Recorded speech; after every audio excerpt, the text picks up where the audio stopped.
Patay isang rider sa Mangaldan, Pangasinan matapos sumalpok ang minamaneho niyang motorsiklo sa isang bahay. Nagkarambola naman ang 4 na sasakyan sa bayan ng San Jacinto. Saksi, si CJ Torida ng GMA Regional TV. Sa kuha ng CCTV, kita ang pag-abante ng puting pick-up sa San Jacinto, Pangasinan. Nabangga ang isa pang pick-up, isang kotse at isang nakaparadang jeep.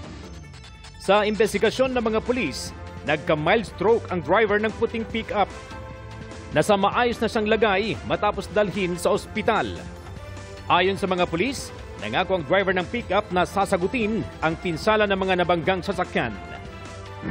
Sa aksidente naman, nagwakas ang pangarap maging pulis ng 23 anyos na criminology graduate na si Patrick Simanes. Sumalpok ang minamaneho niyang motorsiklo sa isang bahay sa Mangaldan. Inoobserbahan naman sa ospital ang angkas ng biktima.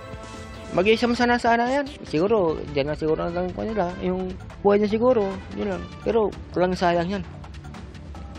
Kawawa yung anak ko. Hindi ko tanggap. Huwag na pong mag-drive pag nakainom na.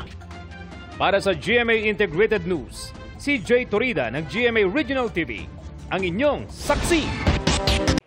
Mga kapuso, sama-sama tayong maging saksi. Mag-subscribe sa GMA Integrated News sa YouTube at para sa mga kapuso abroad, samahan niyo kami sa GMA Pinoy TV at sa www.gmanews.tv.